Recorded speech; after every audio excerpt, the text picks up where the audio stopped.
കാണുകയും അവരുമായി സംസാരിക്കുകയും ചർച്ചകൾ നടത്തുകയും ഒക്കെ ചെയ്തു വന്നപ്പോൾ അവരൊക്കെ ആദ്യ ദിവസം മുതൽ അവസാന ദിവസം വരെ അവരെങ്ങനെ എന്നെ സ്വീകരിച്ചു അതേപോലുള്ള സൗഹൃദവും സന്തോഷവും അവരുടെ മുഖത്ത് പോളിംഗ് ബൂത്തുകളിലും ഞാൻ ചെല്ലുമ്പോൾ അവർ പ്രകടിപ്പിക്കുന്നുണ്ട്.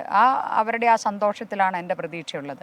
പക്ഷേ ഇപ്പോൾ ഇവിടെ ഈ കൽപ്പറ്റയിലുള്ള ഒരു LP സ്കൂൾ അവിടെ ഒരു ബൂത്തിൽ ഞാൻ പോയപ്പോൾ അവിടെ ഉള്ള വോട്ടർമാരൊക്കെ എന്നെ ലൈനിൽ നിൽക്കുന്ന വോട്ടർമാർ എന്നെ കാണുമ്പോൾ ഹലോ എന്ന് പറയുന്നു, എന്നോട് സംസാരിക്കുന്നു, ചിരിക്കുന്നു. അപ്പോൾ അവരോടും ഞാൻ അതേപോലെ എത്തിയോ, ഭക്ഷണം കഴിച്ചിട്ടാണോ വന്നതെന്നൊക്കെ ഒരു സൗഹൃദം നടത്തുമ്പോൾ ഞാൻ വോട്ട് ചോദിക്കുന്നു എന്ന് പറഞ്ഞ് ഒരു 8-10 കോൺഗ്രസ്സുകാർ അവരവിടെ വന്ന് വലിയ പ്രശ്നം ഉണ്ടാക്കി. അപ്പോൾ ഞാൻ പറഞ്ഞു, നിങ്ങൾ ഇവിടെ നിൽക്കുന്ന കുറേ ലൈനിൽ ക്യൂവിൽ നിൽക്കുന്ന ഒരുപാട് വോട്ടർമാരുണ്ട്.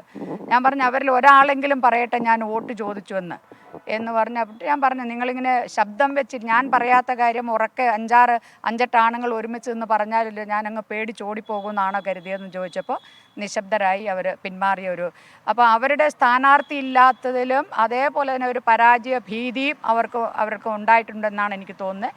അതിൻ്റെ ഒരു വെപ്രാളമാണ് അവിടെ കാണിച്ചത്. അതല്ലാതെ ഇന്ന് ഞാൻ നിലമ്പൂർ മുതൽ ഇങ്ങോട്ടേക്ക് എല്ലാ അസംബ്ലി നിയോജക മണ്ഡലങ്ങളിലെയും കുറേ ബൂത്തുകൾ സന്ദർശിച്ചിപ്പോൾ ഇതുവരെയും ഇതിൻ്റെ ഇടയിൽ അങ്ങനത്തെ ഒരു സംഭവം ഉണ്ടായിട്ടില്ല.